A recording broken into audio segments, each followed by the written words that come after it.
Ini masalah Bapak Ibu, ini masalah. Orang terhormat rendah hanya gara-gara dunia. Saya baca caption di media sosial, Ketua KPK jatuh dipecat gara-gara harta, Ketua MK dipecat gara-gara tahta, Ketua KPU dipecat gara-gara wanita. Lengkap sudah, harta, tahta, wanita. Ini masalah. Orang yang sangat terhormat di bangsa kita justru hina gara-gara harta, tahta, wanita. Banyak orang ngaku Islam tapi kelakuannya tidak mencerminkan Islam. Apa yang saya maksud begini Bapak Ibu, di zaman sekarang ini coba kita lihat yang ditangkap KPK itu rata-rata sudah munggah haji semua, gitu kan? Saya keselnya Pak kalau lagi sidang itu pakai peci putih lagi dia. Kami adalah Laskar Sabilillah, pecinta Wali Songo dan para anbiya, pewaris peradaban Islam di Nusantara hingga berkibar bangsa Indonesia. Yang terhormat Camat Kalirejo yang diwakili oleh Bapak Supriyono, Kasih Pemerintahan di Kecamatan Kalirejo. Yang saya hormati Kepala Kampung Sinarsari, yakni Bapak Sutikno beserta jajaran pemerintahan Kampung Sinarsari. Yang saya hormati dan yang kami ta'zimi segenap para kiai, para sesepuh, para masyayikh yang tidak dapat saya sebutkan satu persatunya dikarenakan belum hafal semuanya. Yang saya hormati Bapak Ustadz Isnaini, kemudian panitia peringatan atau kegiatan bersih kampung, hadirin wal hadirat, bapak-bapak dan ibu-ibu semuanya, warga Kampung Sinarsari, pripun kabari? Alhamdulillah saiki. Hari ini saya sangat berbahagia bisa hadir di Kampung Sinarsari. Perkenalkan, kula niki asmane sesuai dengan yang tertera di banner Suparman Abdul Karim. Asmane Suparman namun senes tiang Jawi. Bapak saya Komring, ibu saya Ogan.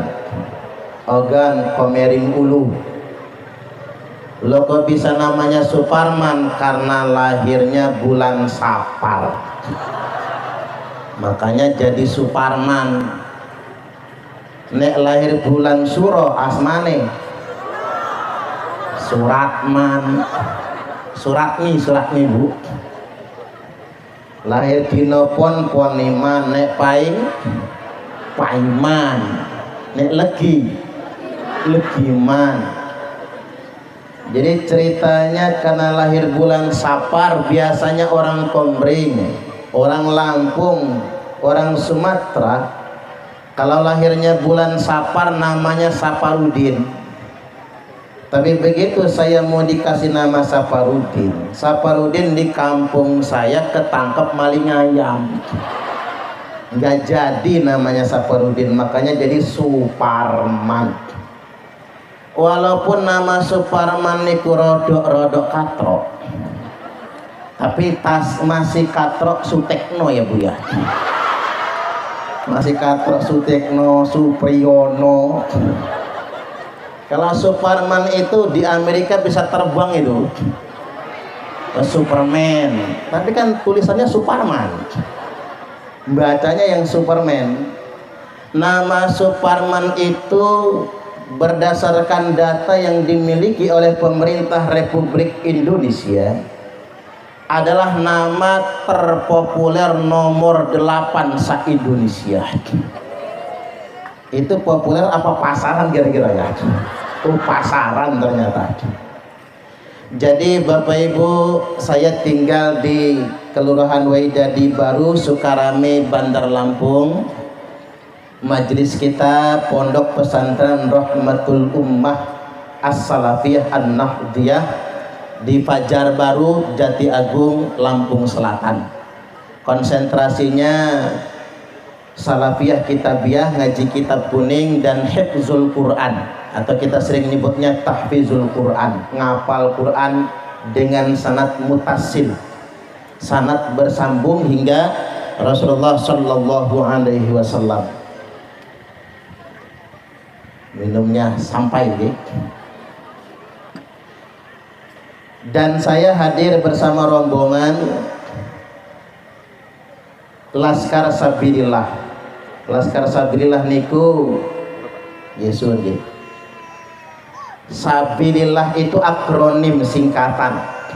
Panjangnya 9 wali Allah. Laskar 9 wali Allah. Makanya Sabilillah. Karena nama organisasinya Perjuangan Wali Songo Indonesia, PWI, yang pimpinan pusatnya Kiai Haji Muhammad Abbas Billy Yaksi atau Gus Abbas Buntet Cirebon, putune Mbah Yai Abbas Abdul Jamil, Panglima Laskar Hizbullah, yang diperintah Romo Kiai Haji Hadratus Syekh Kiai Haji Hasyim As'ari untuk perang melawan sekutu di Surabaya. Ini laskar-laskarnya ini keren-keren. Ini ada Kang Tubagus Jasmin yang pernah punya istri orang sini katanya. Kemudian ada Mbah Roso. Ini Mbah Roso ini Pak jimat saya ini. Ada Mbah Roso. Di situ ada artis Kentung namanya. Kang Poni di sebelah sana. Ini ada Kang Bambang yang di bawah pohon itu yang kumisnya tebal. Itu Kang Aden, Kang Kamal. Kang Aden itu karena kumisnya tebal idola para janda itu. Janda demen semua. Ini yang moto-moto ini kameramen saya, karena ini dimasukkan di YouTube. Jangan lupa nama channelnya Ustadz Suparman Abdul Karim. Di subscribe ya Bu ya. Ditonton. Kalau ada iklan jangan dilewatkan, hitung-hitung nyumbang.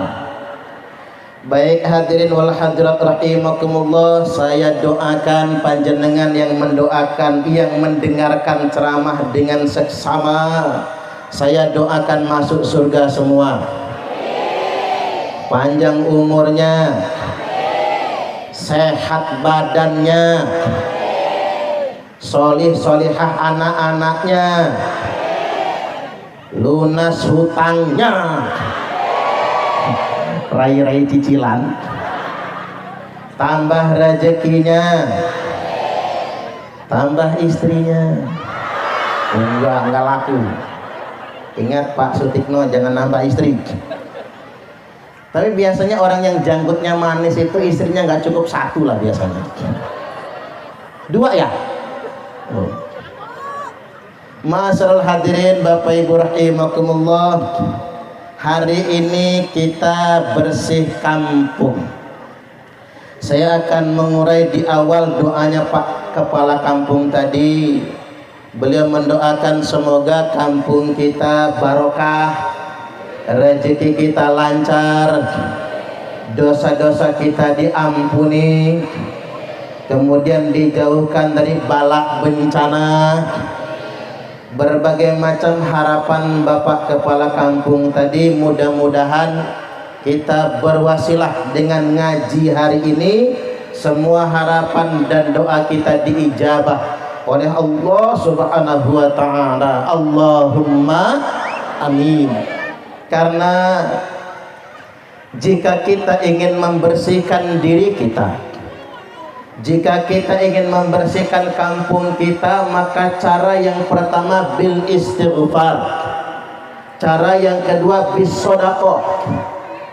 Ini 2 senjata kita agar kampung kita bersih, diri kita bersih, keluarga kita bersih, lingkungan kita jauh dari balak bencana.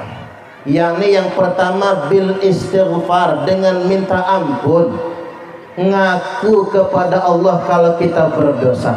Makanya di bulan ini, yakni bulan Muharram, kita nyebutnya bulan surah, Nabi Adam dengan istighfarnya diterima taubatnya di bulan surah. Kemudian Nabi Ibrahim selamat dari apinya Raja Namrud di bulan surah. Nabi Musa dan pengikutnya selamat dari kejaran Fir'aun di bulan surah. Karena apa? Karena istighfar. Bahkan Nabi Nuh yang dihukum oleh Allah ditelan ikan Nun, selamatnya dengan minta ampun kepada Allah dengan doa yang terkenal, la ilaha illa anta subhanaka inni kuntu minadh dhalimin. Ngaku salah, ngaku zalim, ngaku banyak dosa, karena ngeden nyangkut dia. Tak minum sebentar ya.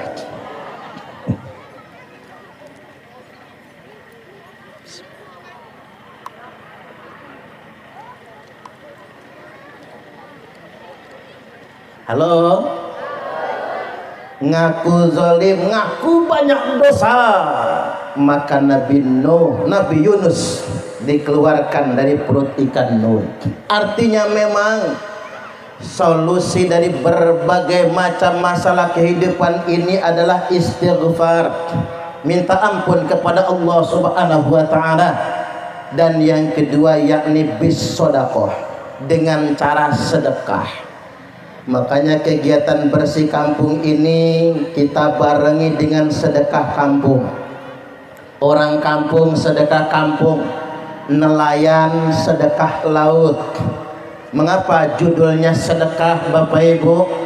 Karena as-sadaqatu taruddul balaa wa tutawwilul umrah.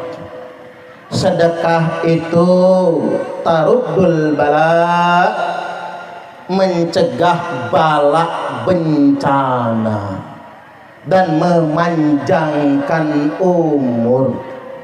Maka kalau kita ingin kampung kita bersih, jauh dari bala bencana, maka suburkan sedekah.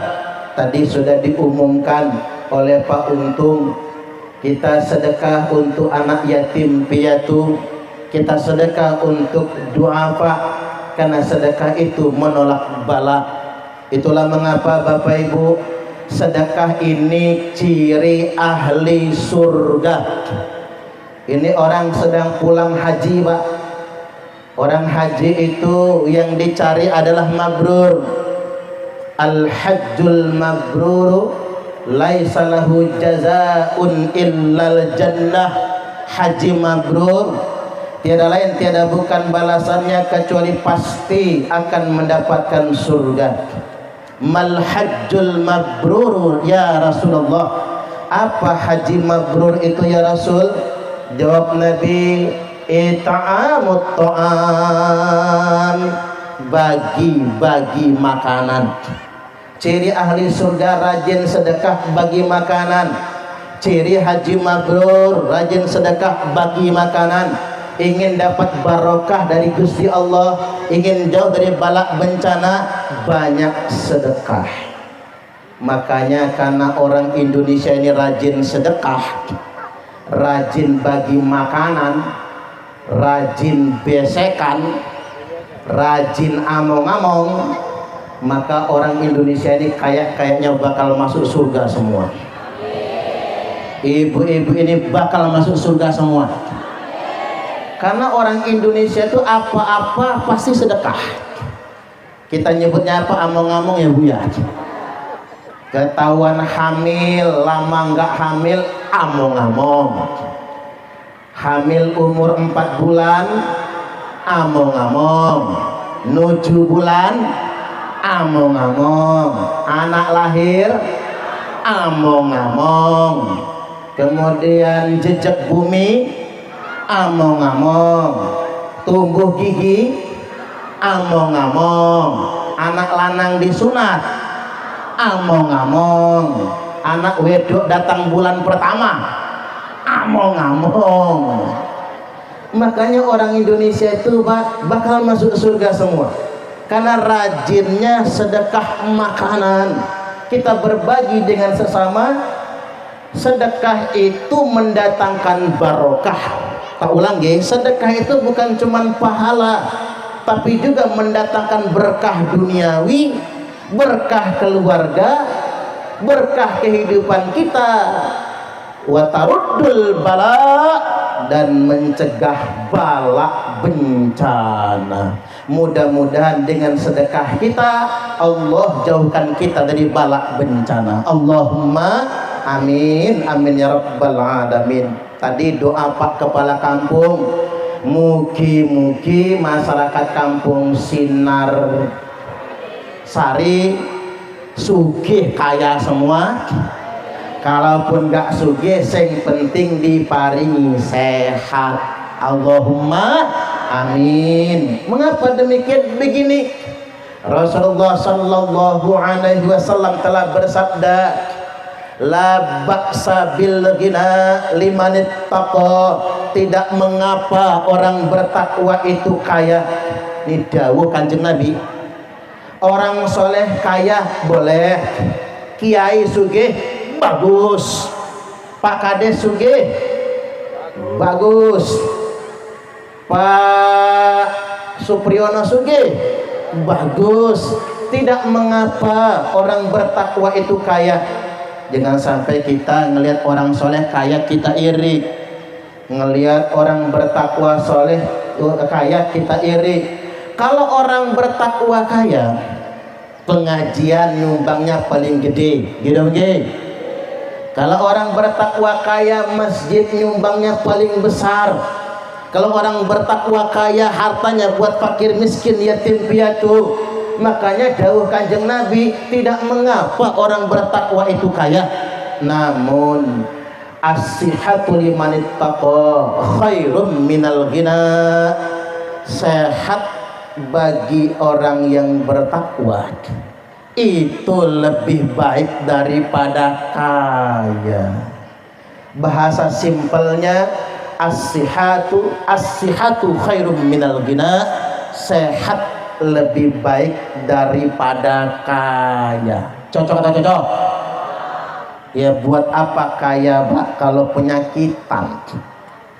Orang bertakwa sehat bisa tahajud, pengajian bisa berangkat, wirid bisa panjang. Makanya sehat lebih baik daripada kaya. Betapa banyak orang kaya tapi tidak menikmati. Rumahnya gedong, bertingkat, mobilnya 4, istrinya ya 1 aja, jangan banyak-banyak. Ada kolam renangnya, sugih, tapi makan apa saja pantangan, makan apa saja takut.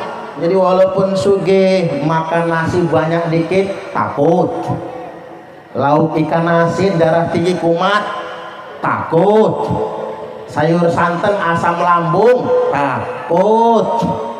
Ketiban makan cuman segenggam. Bahkan kadang-kadang makannya nggak mau lagi nasi putih, pengennya tiwul.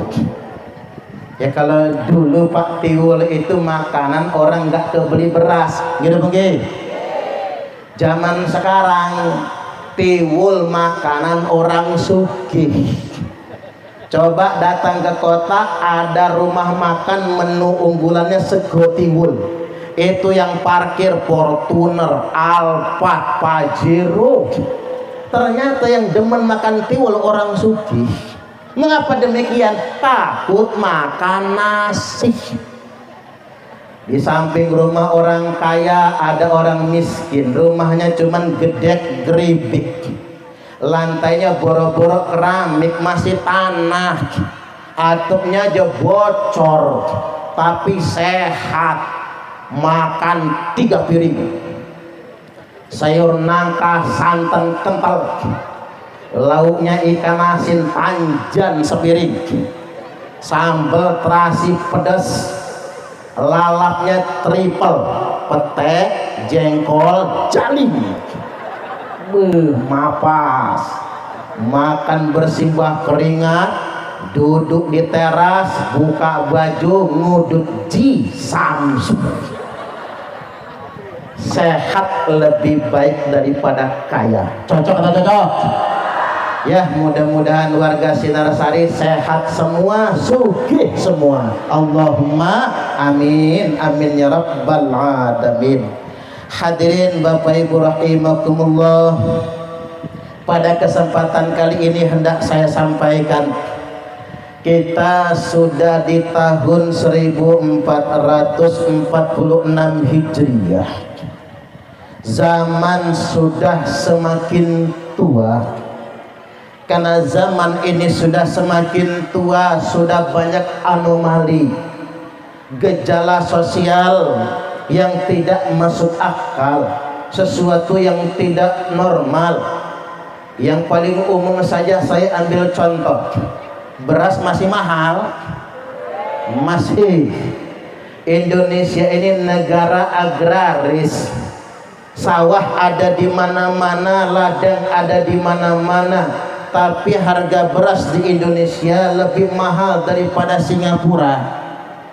Singapura itu Bapak Ibu tidak punya sejengkal pun sawah, tapi beras di Singapura lebih murah daripada Indonesia. Ini anomali namanya. Kita di tahun yang sudah semakin tua, di zaman yang sudah semakin tua ini, makin banyak anomali kehidupan. Oleh karena itu coba kita ingin menganalisa, tujuannya bukan untuk berkeluh kesah, tapi tujuannya untuk introspeksi. Mudah-mudahan kita tidak terjadi seperti yang sedemikian rupa. Nah, apa saja yang hendak saya identifikasikan? Halo? Halo? Kata mama apa identifikasi itu? Saya ingin uraikan jenis anomali pertama, banyak orang beragama tapi tidak konsisten. Bahasa orang ngajinya, banyak orang beragama tapi tidak istiqomah. Sabda Kanjeng Nabi, la yabqa minal islami illa ismuh. Islam tinggal namanya, ngaku Islam tinggal KTP-nya. Wala minad dini illa rasmuh, agama tinggal upacara-upacara. Wala minal qur'ani illa darsuh, Al-Quran tinggal tulisan, Al-Quran tinggal pelajaran. Banyak orang ngaku Islam tapi kelakuannya tidak mencerminkan Islam. Apa yang saya maksud begini Bapak Ibu, di zaman sekarang ini coba kita lihat, yang ditangkap KPK itu rata-rata sudah munggah haji semua, gitu kan? Saya keselnya Pak, kalau lagi sidang itu pakai peci putih lagi dia. Ini masalah Bapak Ibu, ini masalah.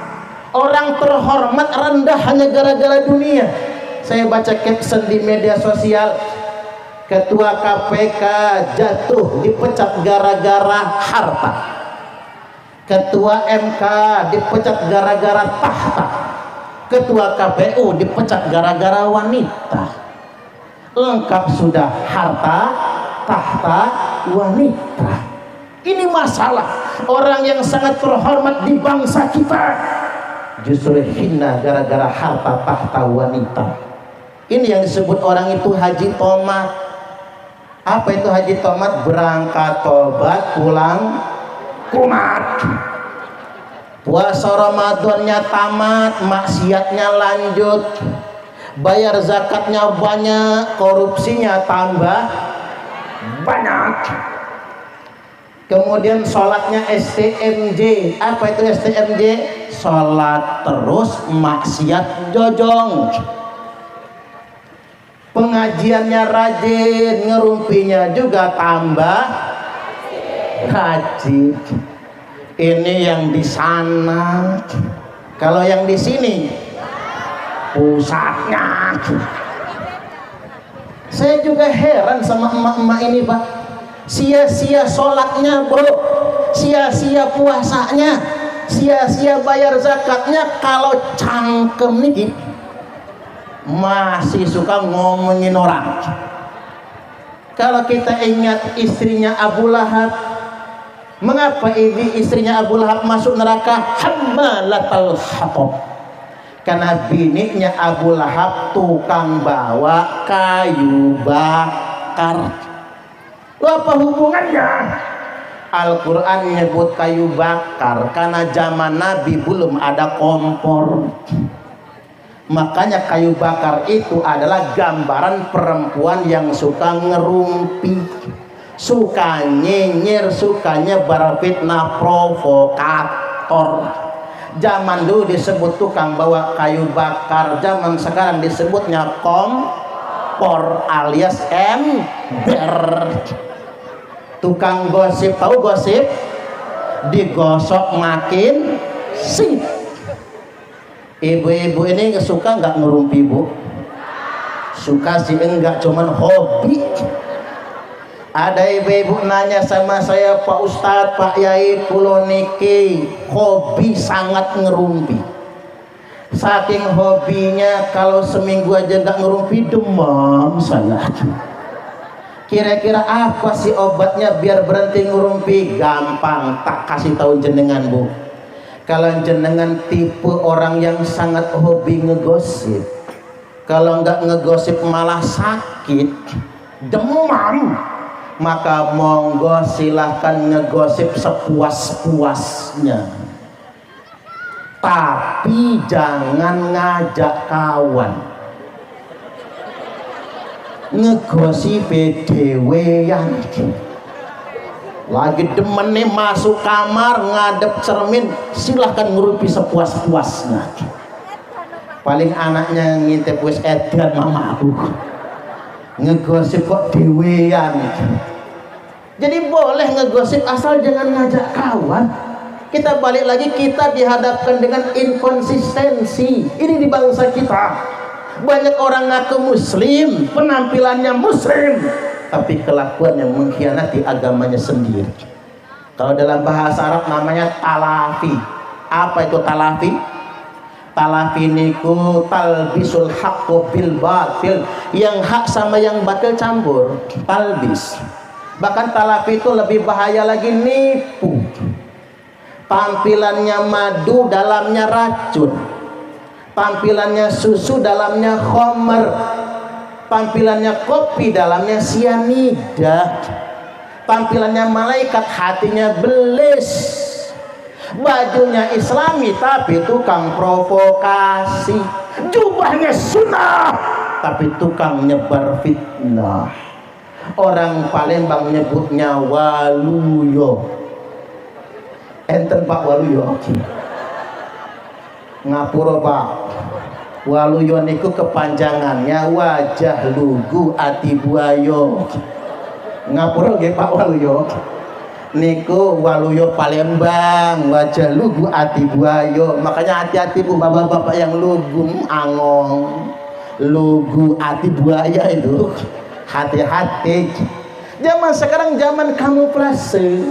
Tapi ingat, kalau waluyo Palembang, Pak waluyo Jawa bagus. Waluyo Palembang yang tadi itu. Jadi balik lagi Bapak Ibu, kita terkamuflase, tertipu oleh penampilan. Ini anomali pertama yang hendak saya sampaikan. Sekarang anomali yang kedua, di akhir zaman ini,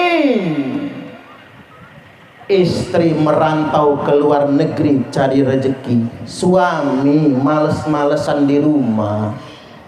Ada nggak zaman sekarang? Banyak. Ini jangan tersungging loh, jangan marah sama saya. Namanya ngaji ya Pak Kades ya, ngaji. Jangan marah pokoknya. Istrinya merantau cari nafkah, peras keringat banting tulang, jadi TKW ke Malaysia. Mending ke Malaysia Pak, masih enak. Ke Taiwan terhormat. TKW itu kalau ke Taiwan terhormat, ke Hongkong terhormat, gajinya gede. Tapi kalau ke Arab, ganjen orang Arab itu. Walaupun nggak semua, nggak bisa lihat orang Indonesia. Sedangkan suaminya malas-malasan di rumah, malah cewekan gaweknya itu. Ini masalah di kita Bapak Ibu. Makanya begini, Nabi mengingatkan arba'un. min sa'adatil mar'i, ada 4 indikator orang bahagia di dunia ini. Yang pertama, 1, antakuna zaujatuhu solihatan, istrinya mesti menjadi istri solehah. Bu, jenengan solehah?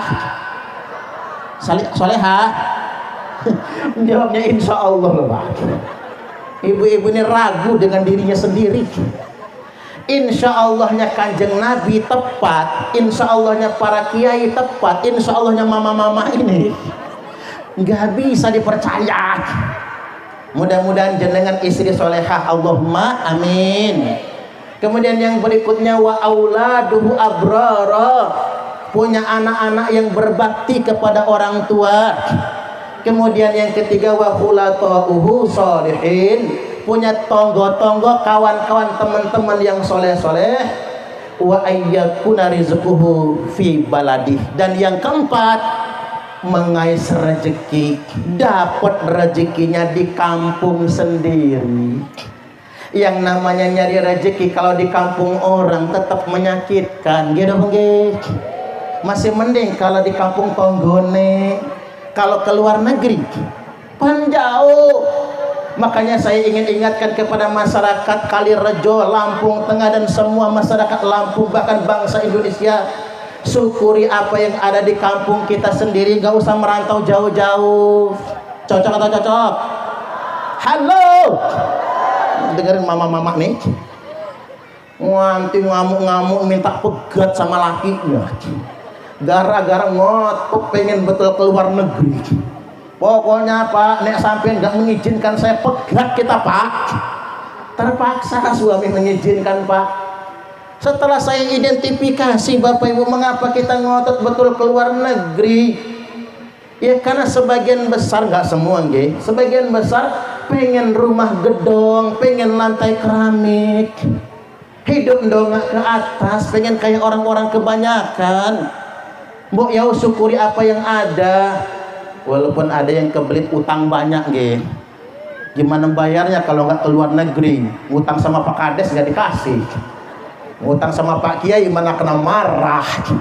Terpaksa mangkat keluar negeri Pak, gara-gara buat bayar utang. Sampai sedemikian rupa. Cuman begini Bapak Ibu, kalau hanya ingin punya rumah gedong, ngapain keluar negeri? Syukuri apa yang ada pada diri kita. Cocok atau cocok? Hidup ini bahagia tergantung kita. Laisal ghina an katratil arat, bukanlah kaya raya itu dikarenakan kalian banyak perhiasan. Halo Bu, orang kaya itu bukan karena emas cincinnya 5 jari dipasangin emas semua. Wah, bawa tasnya begini, begitu masuk taruh digoyang-goyang. Apa itu orang kaya? Bukan. Apa orang kaya itu pakai gelang sampai ke siku? Tidak juga. Woi, gelangnya sampai siku. Wahai pengawasan, ecak ketimperingan. Kuncerang-kuncing, kipasan. Apa orang kaya itu kalungnya segede rantai anjing? Enggak juga. Saya pernah Bapak Ibu ngisi pengajian ibu-ibu sosialita. Saya pikir pengajiannya di rumah atau di masjid atau di majelis. Pengajiannya nang hotel Novotel bintang 4 di Bandar Lampung itu. Begitu saya masuk ballroom, ibu-ibu itu tangannya begini, selamat datang Bapak Ustadz. Gini cara orang sugih. Begitu saya lihat kalungnya gede-gede banget Bu, ada yang kayak somai bulet-bulet, ada yang kayak apa cilok ya, ada yang kayak somai, ada yang liontinnya itu loh Bu, segede pentolan bakso setan itu, gede banget. Apa itu orang kaya? Tidak. Walakinnal ghina nafsi, tapi kaya yang sebenarnya kaya jiwa kalian semua. Kaya itu bukan soal harta, kaya itu soal rasa. Halo, dengerin ya. Kata Pak Untung tadi, jangan diingat lucunya, yang diingat nasihatnya. Kaya itu bukan soal harta, kaya itu soal rasa. Bukan kaya yang menjadikan Anda bahagia, tapi rasa bahagia yang membuat Anda kaya. Bukan kaya yang membuat Anda bersyukur, tapi bersyukurlah yang menjadikan Anda berasa kaya. Karena kaya itu soal rasa. Betapa banyak orang yang kaya harta tapi miskin rasa. Tidak sedikit orang yang katanya miskin harta tapi kaya rasa. Semoga kita semua kaya harta lan kaya rasa. Allahumma amin, amin ya rabbal alamin. Kata-kata saya tadi catat di status WA masing-masing untuk bahan dakwah. Jadi balik lagi Bapak Ibu, jangan ngejar dunia. Saya malah belajar kaya itu dari ibu saya. Ibu saya itu guru ngaji puluhan tahun, punya ibu saya itu nggak dibayar. Cara orang kampung nggak ada yang bayar, disuruh bayar bubar ngaji. Nggak ada yang bayar, banyak cuma dipijiti mak saya itu. Makanya anaknya jadi kayak gini. Mengapa anaknya jadi kayak gini? Barokah ibu saya. Bu Nyai ngajar ngaji puluhan tahun tidak digaji, nggak ada bayaran Bapak Ibu. Hidup sederhana, rumah saya di kampung Pak masih kayu panggung setengah tiang, pintunya di samping. Bedanya rumah orang Lampung sama orang Kombring di mana? Kalau orang Kombring pintunya di samping, Kombring. Orang Ogan Semendok pintu samping. Tapi kalau orang Lampung pintu tengah. Itu ada filosofinya. Rumah panggung masih kayu. Hidup ibu saya sederhana, nggak punya utang Bapak Ibu. Tak kasih duit berapa aja, kebanyakan dikasih 500.000, banyak nian, kebanyakan. Dikasih 1 juta, banyak nian, kebanyakan. Dikasih 5 juta, gemeter dia Pak, kebanyakan. Ibu saya hidup sederhana, rumahnya gede, kerjanya cuma guru ngaji, tapi barokah Bapak Ibu. Itulah kaya. Cocok atau cocok? Nih, yang pengen rumah-rumah gedong, sabar nggih. Ya, apalagi orang Jawa itu dari dulu yang nerimo. Makanya ibu-ibu tak ajarin kalau ibu-ibu pengen masuk surga, kalau dikasih suami uang belanja 30 juta sebulan nerimo. Iyalah kalau segitu mah. Dikasih 20 juta nerimo, dikasih 5 juta nerimo, dikasih 500.000 nerimo lah delongso. Cuma dikasih 50.000, is oke wae aku rapopo. Jangan pula Pak. Suami yang baik itu yang dermawan dengan istri. Bapak-bapak ini dermawan nggak Bu? Oh, dermawan. Sekali-kali manggil istri, Mama, meriki Mama.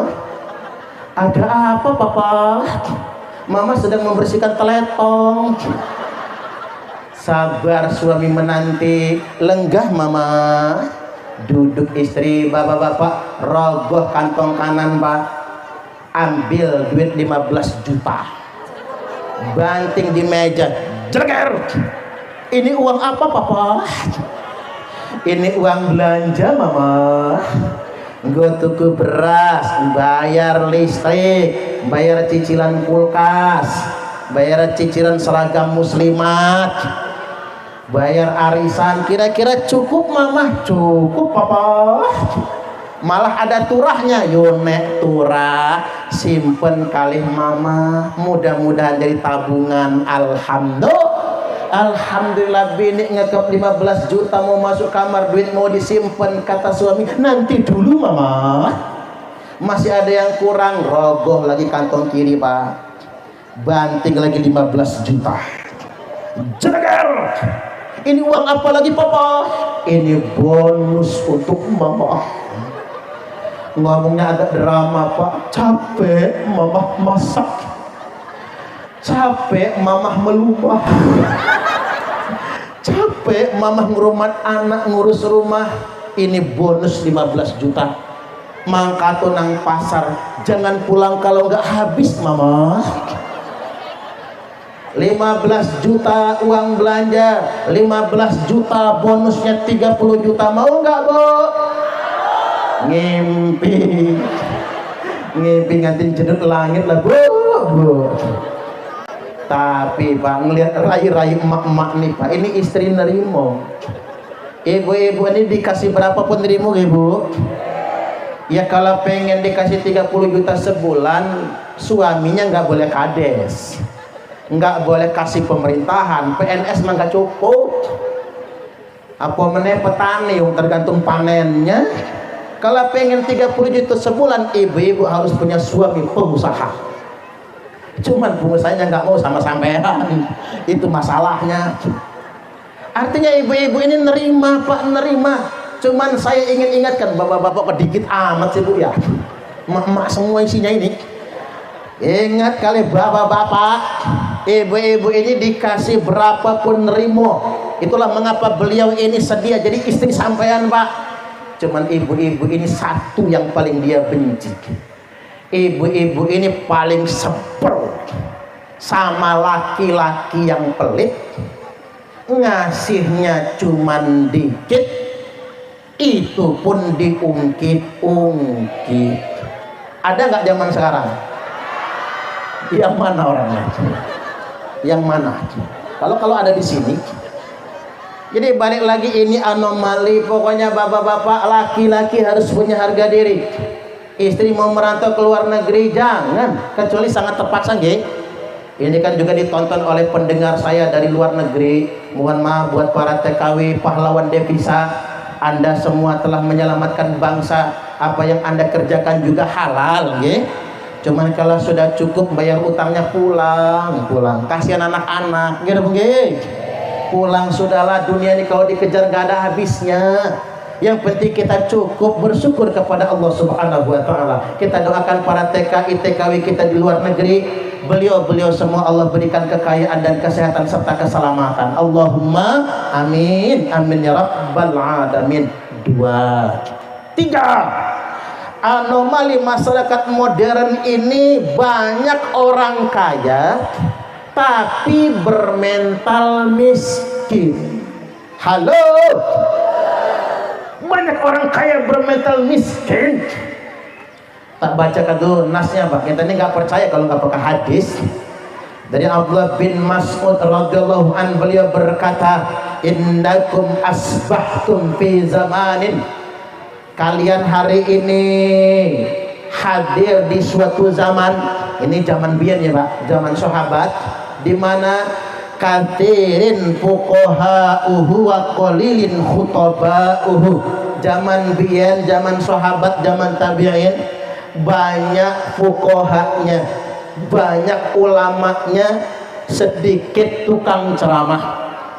Zaman dulu tukang ceramah dikit, nggak ada bahkan. Yang banyak orang alim, ulama, fuqaha, orang yang ngerti agama, sedikit tukang ceramahnya.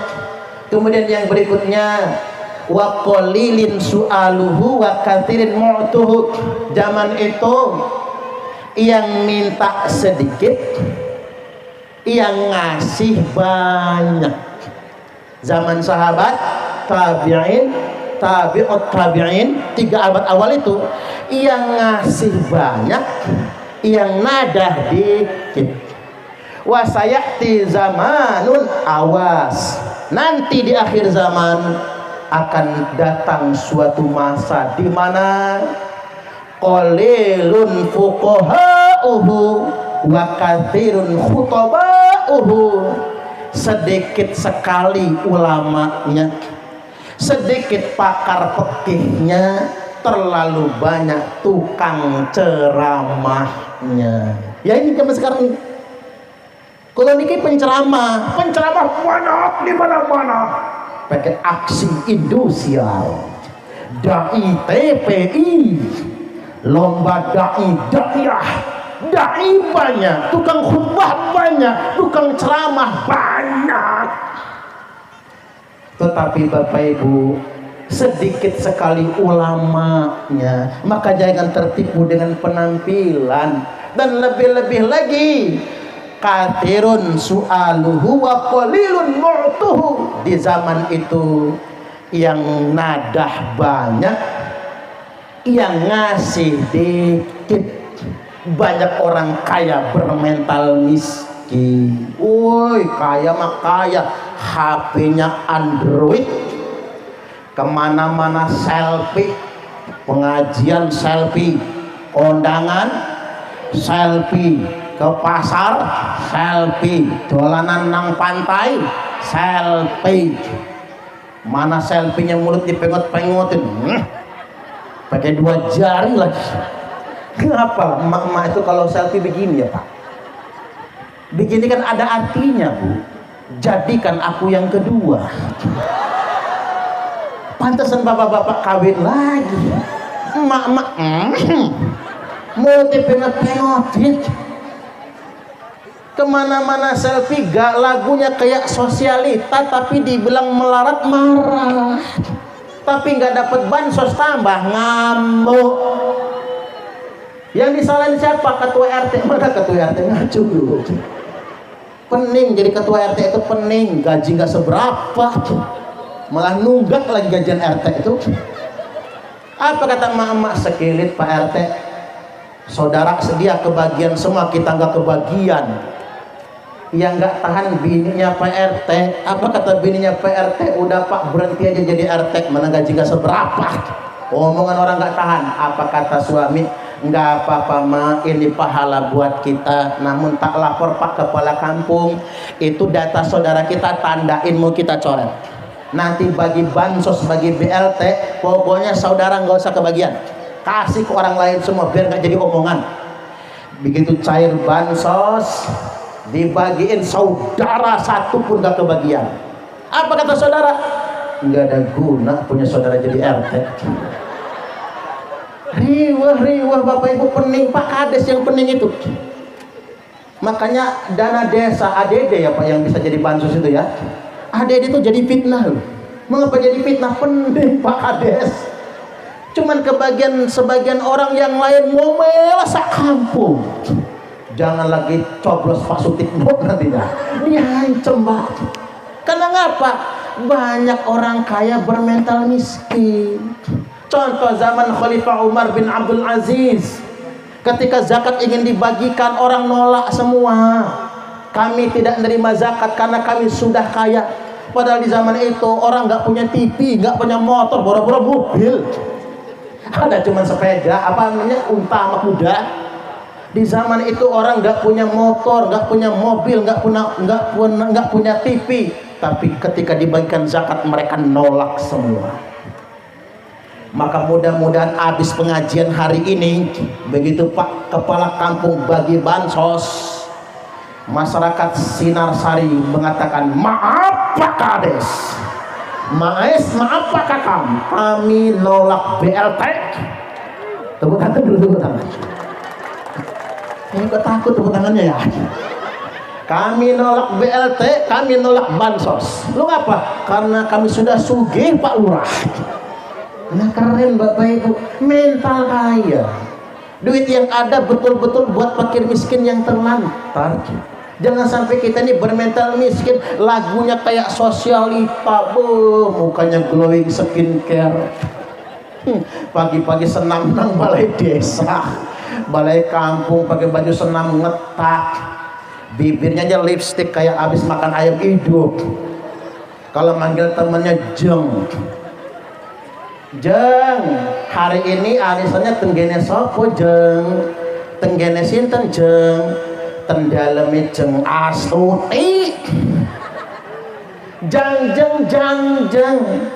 Yang soal sosialita manggil tawannya jang itu, coba masuk ke dapur, lihat ada tabung melon yang warna hijau, itu ada tulisannya cap putih, kalau belum hilang itu, hanya untuk masyarakat miskin.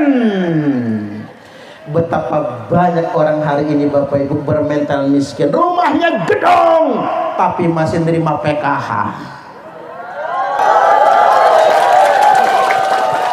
Ini saya bukan nyindir, belak-belakan nih.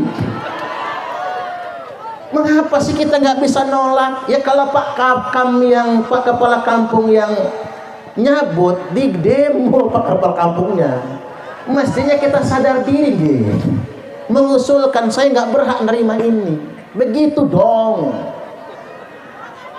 Cocok.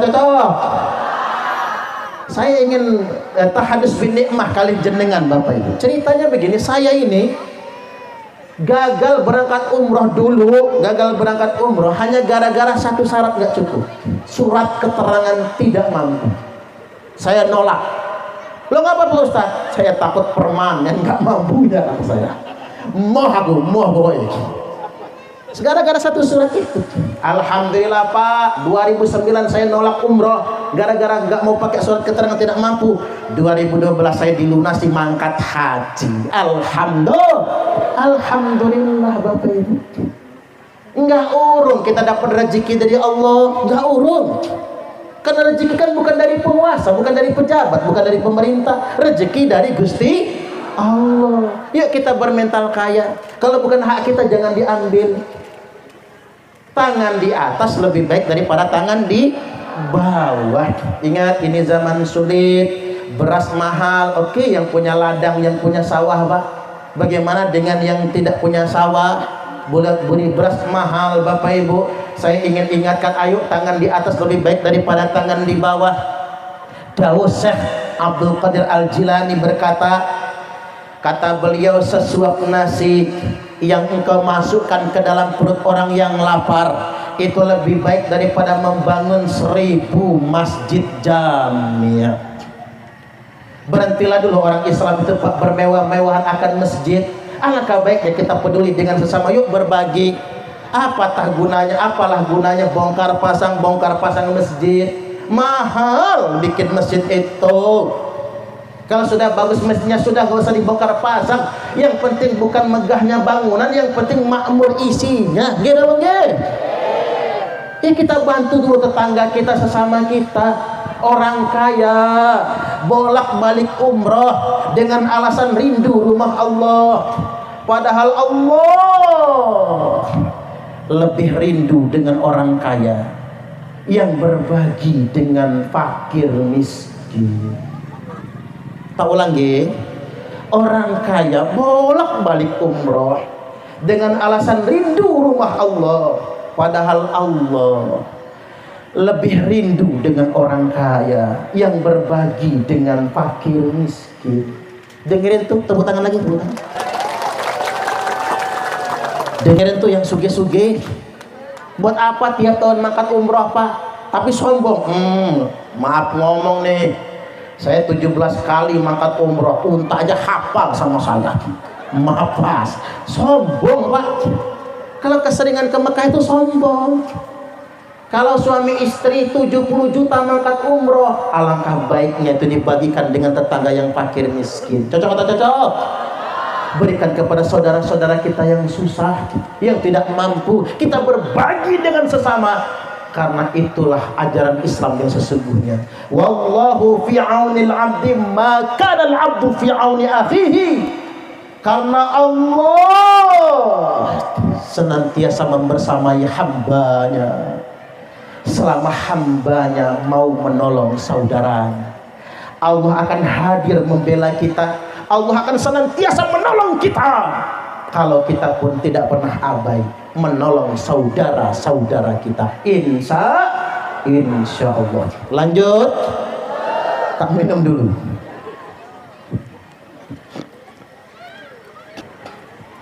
Yang berikutnya, anomali di zaman modern ini Bapak Ibu,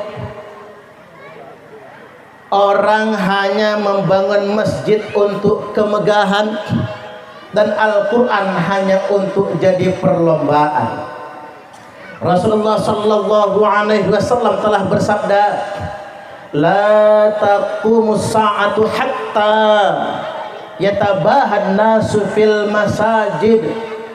Tidak akan terjadi hari kiamat, kata Nabi, sehingganya kerja manusia hanya berlomba-lomba mempermegah masjid. Ya bukan gak bagus, bangun masjidnya bagus, tapi berlomba-lombanya kurang pas. Apalagi membangunnya pakai uang rakyat. Bangun Masjid Al-Jabbar itu pakai APBD. APBD itu uang rakyat loh. 1 triliun. 1 triliun. Bu, 1 triliun niku nolnya berapa? Nggak tahu lah, itu dipencet nang kalkulator, error kalkulator. Semakin banyaknya Pak. 1 triliun itu Bu, kalau dibelikan sebelah semua, tenggelam Pak Lampung Tengah nih sama lautan sebelah. Saking banyaknya 1 triliun itu. Itu hanya untuk 1 masjid. Sedangkan di Jawa Barat itu masih banyak orang yang nggak kebeli beras, masih banyak yang nggak kebeli sepatu. Hari ini peresmian Masjid Al-Jabar 1 triliun. Hari itu anak SD patungan untuk membelikan sepatu buat kawannya yang nggak kebeli sepatu. Masih banyak yang ijazahnya ditahan gara-gara nggak lunas SPP. Masih ada nggak? Ini katanya negara merdeka, katanya kita negara kaya. Korupsi timah saja 270 triliun. Kalau dibagiin buat 270 juta rakyat Indonesia Bapak Ibu, 1 orang dapat 1 juta. Yang anaknya 10, suami istri 2, berarti 12 juta itu dapatnya. Seandainya nggak dikorupsi Pak. Ini balik lagi Bapak Ibu, jangan hanya kemegahan masjid. Kalau masjid udah banyak, masjid terbanyak sedunia internasional itu Indonesia, 800.000 masjid, belum musola. Yang terbanyak nomor 1 Jawa Barat, 80.000 masjid lebih. Nomor 2 Jawa Tengah, 50.000 masjid lebih. Nomor 3 Jawa Timur, 48.000 masjid lebih.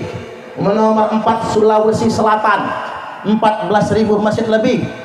Nomor 5 Lampung, 12.000 masjid lebih. Saking banyaknya masjid. Tapi ingat, orang hanya berlomba-lomba mempermewahnya, tapi lupa kepedulian dengan sesama. Dan yang kedua, Al-Quran cuman jadi kebanggaan, hanya jadi perlombaan. Boleh Pak, ngasah santri kita MTQ boleh, bagus. Tapi ingat, jangan hanya berhenti pada perlombaan. Apalagi ngapura nggih, MTQ itu menghabiskan dana triliunan Bapak Ibu. Mulai dari STQ seleksi tilawatil Quran, nanti MTQ-nya kecamatan, kabupaten, provinsi, tingkat nasional. Terlalu banyak uang dihabiskan. Itu uang rakyat semua itu Pak. Makanya pada kesempatan kali ini saya himbau kepada penguasa, jangan hanya mempermewah masjid dan jangan hanya memperlombakan Al-Quran. Yang terpenting bagi kita semua adalah mengamalkan Al-Quran, insya Allah. Dan yang terakhir, anomali di akhir zaman ini, agama dimanfaatkan untuk memanipulasi orang awam. Agama jadi alat bisnis, agama buat dol-dolan, agama buat dagangan, agama alat marketing. Orang pinter agama bukan yang ngamal, tapi malah memanipulasi orang awam. Hati-hati Bapak Ibu ya, biar bahasanya nggak ketinggian, tak contohkan G. Contohnya begini, ada santri berak di kali. Pernah berak di kali? Pernah lah, apalagi saya orang Kombreng itu rumahnya pinggir kali. Jadi kalau mandi di kali, berak di kali. Pengalaman berak di kali kalau subuh duluan, pikir kita di kalinya udah paling atas. Begitu nongkrong ternyata pas di depan kita udah ada yang nongkrong duluan. Makanya saya ditanya fikih, Pak Ustadz, apa hukumnya wudhu di kali yang dipakai mandi, dipakai nyuci, dipakai berak? Sah atau tidak wudhunya? Jawaban fikihnya sah, karena kali itu adalah air mutlak. Wudhunya sah, tapi jangan pas kuning-kuning. Kalau pas ada yang kuning-kuning, anyutin dulu yang kuning-kuning, baru kemudian wudhu habis itu. Jadi Bapak Ibu, ceritanya ada santri berak di kali. Lagi berak di kali, disundul ikan, jeduk, kecebur dalam kali. Si santri kuasal, pulang dia ke rumah, ngambil jalak, ngambil jaring, Pokoknya ikannya harus ditangkap. Ngubek-ngubek dia di kali, nggak gede, kalinya masih kecil, dapat segini, segede paha. Si santri kaget, masya Allah, pantasan aku disundul nganti kecebur. Ternyata iwaknya segede paha pupu ini, Bu. Untung nggak salah nyundul dia, kalau salah habis dia. Nah, ikan segede paha dibawa pulang ke rumah, cuman sampai di rumah si santri bingung, niki iwae halal nopo haram. Daripada bingung tanya sama ustadz, datanglah dia ke Pak Ustadz, guru ngaji kula badhe tanglet. Hanya apaan? Saya tadi berak di kali, lagi nongkrong disundul ikan, jeduk kecebur dalam kali. Ikannya tak tangkap, tapi aku bingung niki iwae halal nopo haram. Kata ustadznya, nanti dulu kita buka kitab dulu. Buka kitab, begini kata si ustadz, tertulis dalam kitab, rajulun kesundulun iwaun. Kata santrinya, kok kayaknya kenal kalimatnya itu. Dengerin aja kata ustadznya, kalau ada laki-laki kesundul iwak, maka iwae haram, tidak boleh dimakan. Oh ngoten toh, kata dia. Ya sudahlah, kalau begitu iwaknya kita pulangin ke sungai, mumpung masih hidup. Iwak gabus, Bu, tahan lama. Kata ustadznya, nanti dulu, kitabnya belum selesai dibaca. Yang berikutnya kata beliau, wa in ustadzun setugelun. Tapi nek ustadz kebagian setugel, halal dia. Kata si santri, ngomong Pak Ustadz kalau pengen paruhan. Kata ustadznya, nanti dulu, wa in ustadzun kabehun. Oh, ternyata pengen semua si ustadz ini, Pak. Ngapura nggih, walaupun kiai saya dulu nyeritain sama kami begini, Pak. Tujuannya kayak guyon, tapi ini kenyataan ternyata, Bapak. Ngeramati omongan kiai-kiai kita dulu, Pak. Bener ternyata. Zaman sekarang banyak orang atas nama agama buat nipu orang awam. Makanya jenengan jangan sampai tertipu. Nah, saya tak masuk ke dalil. Orang Indonesia ini tukang ngeyel, Pak. Nggak percaya kalau nggak ada dalil. Rasulullah sallallahu alaihi wasallam telah bersabda, dzakaran Nabi sallallahu alaihi wasallam fitnatul ahlas wa fitnatus sarra. Nabi mengingatkan kepada umatnya dua fitnah yang akan dialami umatnya sepeninggal beliau. Yang pertama, fitnatul ahlas, fitnah ahlas. Wa ma fitnatul ahlas ya Rasulullah? Apa itu fitnah ahlas ya Rasulullah? Hiya fitnatu harabin wa harab. Fitnah ahlas adalah fitnah penjajahan, peperangan, pelarian, di mana umatku nanti akan diperangi, umatku akan dijajah, umatku akan menjadi pengungsi, umatku akan diperbudak oleh bangsa yang menjajahnya. Terbukti Arab dijajah, Afrika dijajah, Asia dijajah, tekan Indonesia dijajah. Indonesia dijajah 3 abad setengah lamanya oleh Belanda, nambah lagi oleh Jepang. Nabi mengatakan umatku akan dijajah, mereka akan diperbudak, mereka akan dianiaya, mereka akan terusir, bahkan sampai ke Suriname.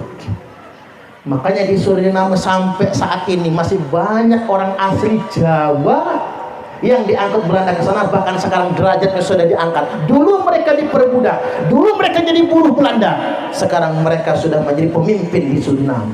Ada yang jadi menteri, bahkan katanya presiden Suriname masih keturunan orang Jawa. Emang orang Jawa itu ditakdirkan jadi presiden, ya Pak, yakin. Sampai segitunya, makanya nama saya Suparman bisa jadi presiden soalnya.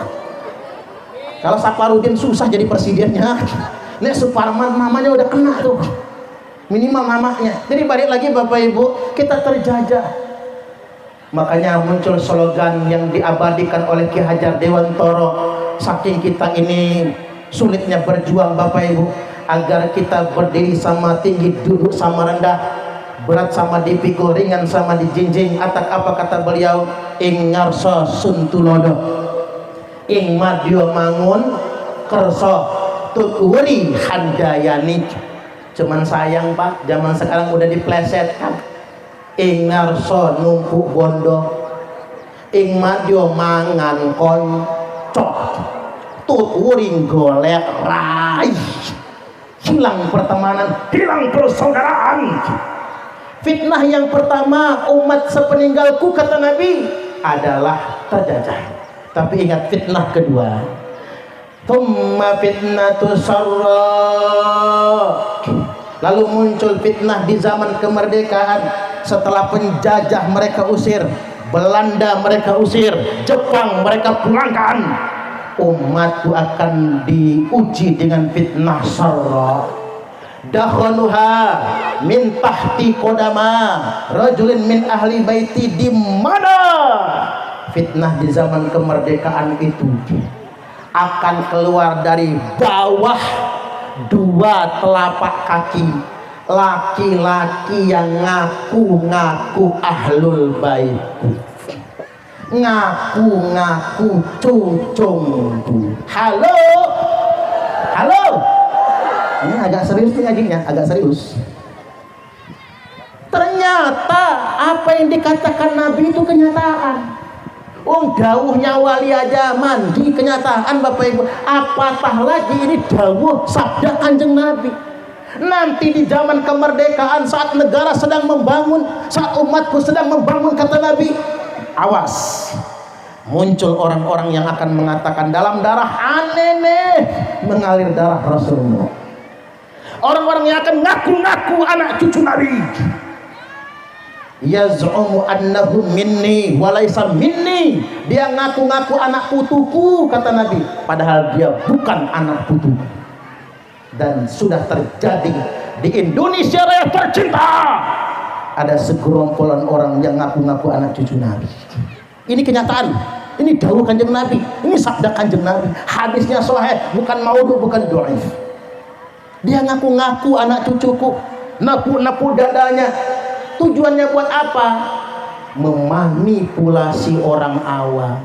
Makanya jenengan Pak, berhubung beliau itu anak cucu Nabi, dicucuk-cucuk, tangannya dicucuk, sampai kakinya dicucuk, kalau bisa pantatnya jadi cium itu. Ngapa? Tabarukan ngalap berkah putu ini Kanjeng Nabi. Ini kenyataan loh Pak. Ini kenyataan di bangsa kita ini sedang terjadi hari ini. Makanya kita harus sadar semuanya Bapak Ibu, jangan mau termanipulasi, jangan mau tertipu oleh orang-orang yang mengaku anak cucu Nabi. Apalagi ngaku anak cucu Nabi buat ngambil anak gadis kita yang cantik, kalau jelek nggak mau dia. Ngaku anak cucu Nabi Pak buat minta infak, minta sedekah. Kamu kalau nggak mau ngasih kualat, berhubung saya putunya Kanjeng Nabi, jaluk duit 100 juta. Kalau enggak kualat. Yang sugih-sugih didatengin, kepala kampung dipalak. Makanya Pak Kepala Kampung mending ngundang saya kalau besi desa. Kalau ngundang cucu Nabi mahal tahu Pak. Mahal. Kalau ngundang saya enggak mahal enggak. Tapi jangan enggak disangoni Pak. Jauh Bandar Lampung itu. Ya mahal, ngundang anak cucu Nabi itu mahal. Kemudian yang kaya didatengin minta duit, alasannya Pak, saya anak cucu Nabi, minta duit sekian. Itu kan anomali Pak. Mengapa saya katakan anomali? Tak cerita kalian jenengan, biar jenengan paham sama ini semua. Begini, Imam Ali karramallahu wajhah dan Siti Fatimah pernah nazar karena Hasan Husain sakit, tambah hari tambah parah, tambah hari tambah parah. Maka kata Ali, Fatimah, kita nazar aja yuk biar Hasan Husain cepat sembuh. Itulah mengapa Bapak Ibu hukum bernazar itu boleh, tapi bayarnya wajib. Sama kayak berhutang. Berhutang itu hukumnya mubah, ngutangi hukumnya sunnah, membayar hutang hukumnya wajib. Jangan dibalik, ngutangnya wajib campur maksa, membayarnya haram. Begitu ditagih nggak golok dia, lebih galak daripada yang diutangin. Itu salah itu. Jadi nadarnya puasa 3 hari. Begitu ikrar nadar, Hasan Husain sembuh, maka besoknya harus puasa karena ahlul bait Nabi nggak pernah menunda kalau bayar hutang. Jadi tak dengar kali jenengan kalau ada yang ngaku anak cucu Nabi ngutang duit sampean terus nggak bayar, sampean jenengan tagih, cucu Nabi, kan sampean kan ngutang 100 juta sama saya, bayar utang. Apa kata dia? Utang aneh sama ente, nanti kakek aneh yang bayar di akhirat. Pret. Apaan itu Pak? Utang aneh sama ente, kakek aneh yang bayar di akhirat nanti. Apaan itu? Yang namanya ahlul bait Nabi nggak boleh nunda bayar hutang, harus dibayar. Itulah Imam Ali ahlul bait, Fatimah ahlul bait, Hasan Husain ahlul bait.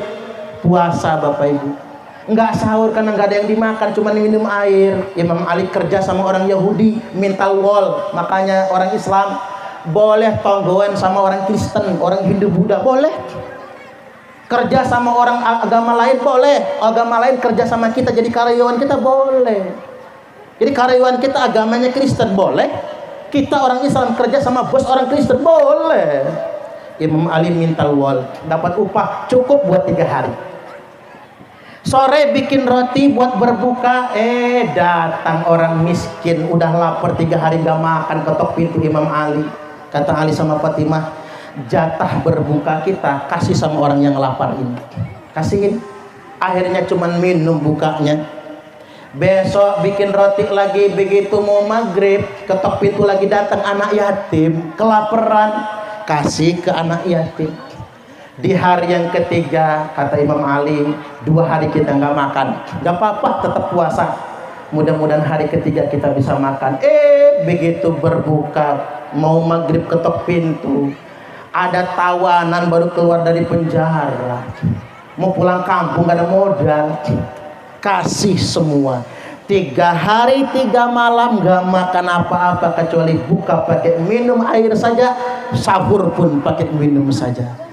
Besoknya Imam Ali ngajak Hasan Husain dan Fatimah, yuk ke tempat Rasulullah, nah ke tempat kakekmu, mungkin mudah-mudahan ada makanan di sana. Karena sudah 3 hari gak makan, lemes kelihatan, mata cekung ke dalam. Nabi bertanya, ada apa dengan kalian? Diceritakan oleh Imam Ali kejadiannya.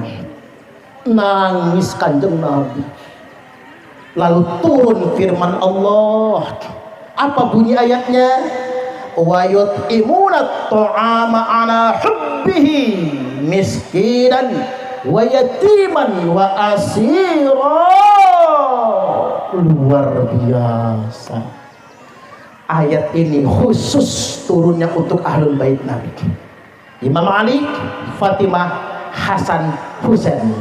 Wa yut'imuna ta'am, mereka memberikan makanan ala hubbihi, makanan yang paling mereka cintai. Ya, namanya orang lapar kan, yang itulah yang dikasih. Miskinan untuk orang miskin, wa yatiman untuk anak yatim itu, wa asira, dan orang yang baru saja pulang dari tawanan, dari penjara. Subhanallah. Maka ciri khusus ahlul bait Nabi, apa yang paling dicintainya kalau diminta orang akan dia kasih. Makanya jenengan Pak jangan ngaku-ngaku anak putune Kanjeng Nabi.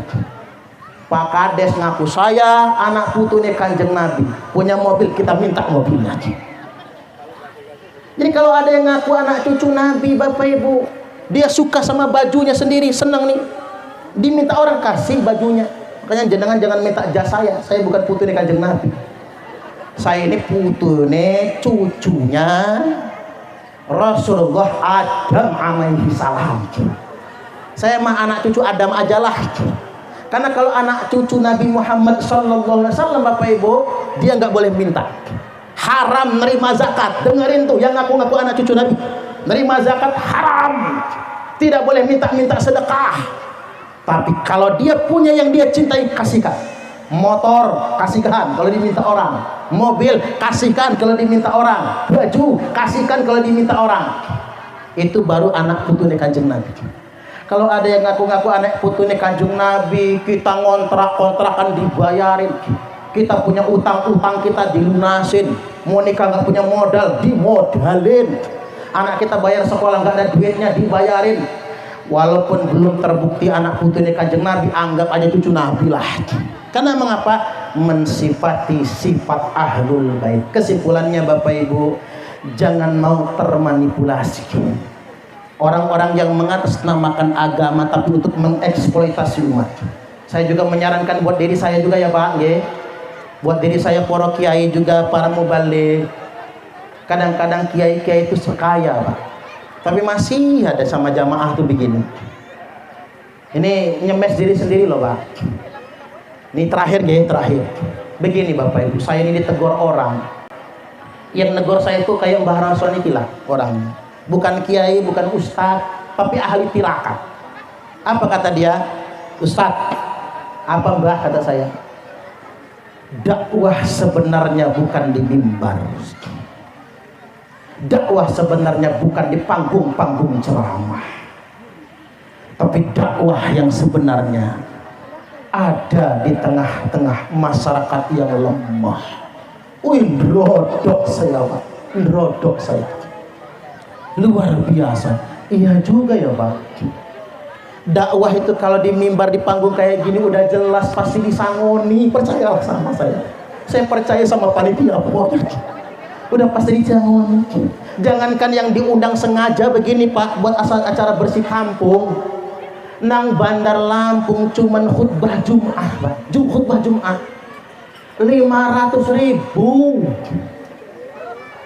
Sebulan 4 kali Jumat khutbah 2 juta, kalah gaji honorer. Khutbah loh Pak. Zaman Nabi nggak pernah khutbah di Sangoni, nggak ada.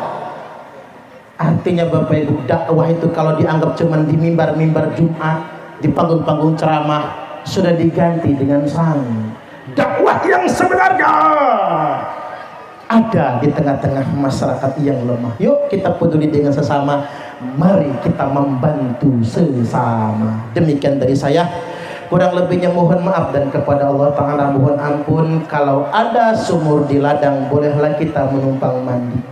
Kalau ceramahnya masih kurang, silahkan ngundang lagi. Tepuk tangan lagi Bapak. Ila hadratin nabiyil